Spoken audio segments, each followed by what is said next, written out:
This is one of the most important scandals in American history, or one of the worst. And if you want to know what Lois Lerner didn't want to say under oath, or what she avoided saying under oath, or what she was forced to say under oath, you'll want to see this. I told you a few weeks ago that there was a big transparency ruling in Obama IRS case that we had participated in, and the ruling was going to require the disclosure and the unsealing of the deposition transcripts of Lois Lerner, who you all know about, and another woman who you may not know about, Holly Paz, P-A-Z, and both of whom were in the middle of the Obama IRS suppression of the Tea Party. Also, other documents were released because there were documents that relied on that deposition testimony that the parties had filed that were also unsealed. And it's a big deal. And the documents further confirm the abuse of the Tea Party, the knowing abuse of the Tea Party, and a cover-up of that abuse. The documents were unsealed in a case that happened out in I think it was in Ohio, the NorCal Tea Party Patriots versus the Internal Revenue Service. The records were back from 2017, and the court outrageously had been sitting on it for 4 years. The court wasn't ruling on the effort to unseal this. So the plaintiffs, if I recall, sort of mandamus of the court, meaning they asked the appeals court to say this judge needs to act. This is not right. So the judge finally just ordered the release of the records. The sworn depositions, as I say, were given in 2017 by Lerner and Paz, and the two IRS officials repeatedly have memory lapses in the depositions, which is, par for the course, and regularly plead ignorance about the fundamental matters that they were being paid to handle on behalf of the U.S. taxpayer, meaning the efforts to stonewall, and in many ways harass those seeking 501c4 applications approval from the IRS. Now, 501c4 is a type of IRS organ, it's a definition that the IRS uses to define what is called social welfare organizations. And these are groups that can involve themselves in politics much more than a 501c3 can. Like, they run ads usually about attacking politicians or raising issues. They can't necessarily say vote for or against someone, but they can get much more political. Judicial Watch, for instance, is a 501c3 educational foundation, so we can't do those types of ads by law. And back in 2010, when this scandal first started, there was this big decision out of the Supreme Court the left went crazy about, essentially affirming the First Amendment, called Citizens United, which allowed for much more participation by Americans in the political process. And the left obviously doesn't like that for reasons that we can spend a lot of fun explicating, but I'll leave it for you to understand that instinctively. And so not being able to get the feds by law to restrict free speech, they used the IRS as a backdoor way to suppress these groups that were trying to assert their First Amendment rights. Now, you may, those of you who are students of politics closely, you may remember that the Tea Party emerged around the beginning of the Obama administration, and their activism, which was anti-government spending, generally opposed to Obama administration policies, helped result in a big win for Republicans in 2010. So what happened to the movement in 2012? Everyone said, what happened to the movement? Well, it was suppressed by the IRS. So this was a massive suppression of the Tea Party in a way that benefited, not coincidentally, President Obama's reelection campaign. So we know what I love about Mitt Romney, by the way, when he poo-poos President Trump's concerns about the abuse of him in 2016, it's like Romney is not self-aware enough or doesn't know enough about the way things operated to recognize that he was also abused when he was running against Obama, because they were targeting people likely to be supportive of him and to be active on behalf of his issues in the election campaign. It was election interference as much as it was election interference when the FBI and DOJ were harassing and spying on Trump, and when they were suppressing Hunter Biden information in 2020. So you had the IRS doing that work for Obama in 2012. That's why they did it again in 2016, because with the abuse of the FBI and DOJ, because it worked. So these are all the records we got. It's 500 records. And they include the deposition transcripts, and these are what the transcripts look like. And I encourage you to read them all, because I'm not going to be able to, in the brief time I have, to describe all the good stuff in here. But I encourage you to read the Holly Paz deposition transcript. You'll see it easily available. I encourage you to read the Lois Lerner deposition transcript. It'll take a few hours to read it, but I read it. So if I can read it, you can read it, right? And also, I encourage you to read, shortly after the transcripts, it's a big file, 500 or so pages, essentially what the plaintiffs allege based on the evidence in terms of the misconduct of the IRS in the abuse of the Tea Party and their clients. And it's called the Plaintiff's Statement of Material Facts in Response to IRS Statement of Proposed Undisputed Facts. So that's a technical way of saying this is our story. So some of the details include in Holly Paz deposition, the one that I noted is that one of the big lies they put out there is the reason they couldn't deal with all of these Tea Party applications because they were overwhelmed by the large number of them. Well, that was a lie.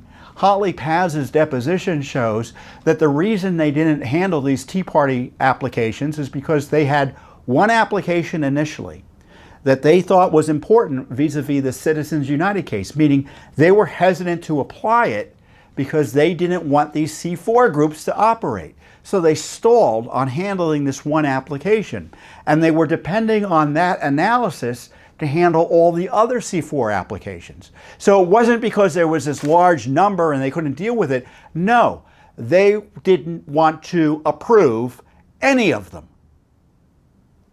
And that's confirmed in this deposition. Also confirmed, Holly Paz acknowledges that the applications as they were made to the IRS required them to approve them, that there was no basis to not approve them. Question: the organizations had filed applications representing what they were organized for and what they have done, and also their intended activities. And you thought that for the majority of those applications, that would warrant the recognition of exemption, meaning application approved. The witness, Holly Paz: my recollection is that at the time, my thinking was that the majority of the C4 applications, while they may have indicated some amount of political activity, that we would not have had enough basis to make a determination that would be their primary activity and deny them exempt status. And therefore, they would receive an approval or recognition of exemption. Correct. There you have it. They knew they had no basis to deny these applications approval. Instead, they stalled and delayed and stonewalled and harassed them with questions about what books they were talking about at their meetings and other irrelevant information. Also, information about their donors. They had no right to get information about the donors in the way they were asking, and they acknowledged that in these documents that I'm talking about here. I encourage you, because they don't want you to know about this. It took us 4 years to get access to this. And you'll see why. Because it confirms, as I say, the Obama administration was the most corrupt administration in American history. Although now I have a caveat now, but Biden still has a few years to go, right? My joke about Biden is that he's the most corrupt president since he was vice president. And you'll see why here. So I encourage you to look at this material. So as I say in the release, these new transcripts expose new details and, of course, more information about the cover-up on how the Obama IRS intentionally suppressed the Tea Party movement during the 2012 presidential campaign. These documents show how the Obama administration easily used the IRS to suppress an entire political movement threatening his reelection. The Obama IRS abuse is the epitome of election interference. Given this largely unchecked abuse by the IRS, meaning Lerner was never prosecuted, no one was ever prosecuted for this. The Biden administration's massive new expansion of the IRS should concern all Americans. They're hiring upwards of 80,000+ people. They've increased the IRS budget by $80 billion. I just threw my paper away. I didn't mean to do that. Sometimes I get so angry I start throwing paper away before I am done with it.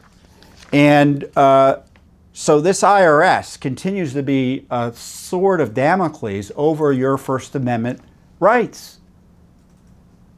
I mean, I just told you about the dishonesty at the highest levels of the IRS. This went all the way to the top. And we expect the same agency, who hasn't been punished at all for this, and especially with President Biden, talking about how evil all his political opponents are, threats to democracy. How do you think the IRS is going to handle an audit if they think you're a threat to democracy? So these are dangerous times, and I encourage you to look at Judicial Watch's work in this area. We cover it in our book, I think, Clean House. The detail on the IRS scandal is amazing because, as I said, Judicial Watch was doing all the heavy lifting, I shouldn't say all of it, most of it, in getting information out about what was going on. We found out, for instance, the FBI and the IRS were working together to try to jail the heads of these groups, even though they hadn't done anything wrong. We found out that you had even people like John McCain encourage the IRS to abuse their powers to target their political enemies. So this was a bipartisan issue in some ways. I mean, people forget that just because it's a Democrat administration or Democrats that are targeting conservatives, that all Republicans are against that. No, no, no, no. There are many Republicans who hate the conservative movement and are happy to see it destroyed. There are many. It's happening with Trump, and it happened with the IRS. The proof is in the pudding. They didn't impeach the IRS Commissioner Koskinen, the Republicans. I mean, they weren't interested in it. It's a tacit approval of the activity, in my view. Of course, not all Republicans think that way, but I think a lot of the leadership does. And Judicial Watch was getting all of this information out because Congress wasn't doing the work. I mean, there was missing emails that we uncovered. It was like Hillary, there was a Hillary Clinton type scandal in the IRS. Emails got deleted, or they said they were deleted when they actually weren't deleted. All that we uncovered. I mean, they were getting information about donors. They acknowledged they were getting information about donors after denying they were targeting donors. And they acknowledged the information wasn't needed. I mean, I remember one document that really got me angry is that they were concerned that these groups were complaining to Congress, right? And so I don't think it was Holly Paz. It might have been Cindy Thomas, who was another IRS official. You can Google it. And it should pop up vis-a-vis Judicial Watch's website. And the IRS official says, well, I'll just send these groups more questions so they'll get distracted from telling Congress, complaining to Congress.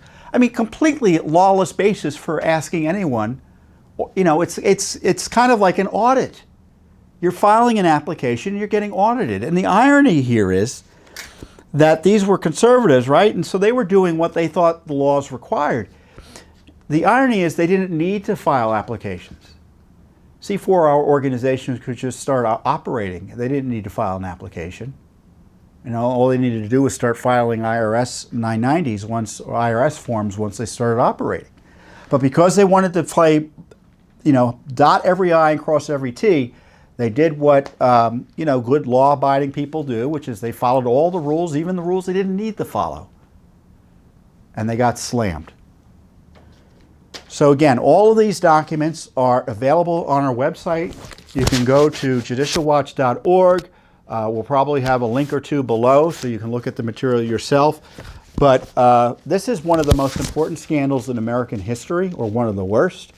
And if you want to know what Lois Lerner didn't want to say under oath, or what she avoided saying under oath, or what she was forced to say under oath, you'll want to see this. And I think Holly Paz's deposition transcript is probably even more important than Lois Lerner's in confirming this outrageous IRS abuse that was completely lawless, and the IRS has been held not accountable yet, other than through Judicial Watch's exposing what went on, and so it will remain a threat to our freedoms. When you see this, you're going to say, whoa, we got still a lot of work to do when it comes to the IRS. And believe me, we haven't given up on the IRS generally in terms of oversight, and you can bet there's going to be more coming from Judicial Watch on IRS accountability, especially as it expands its intrusion into our lives. Thanks for watching. Don't forget to hit that subscribe button and like our video down below.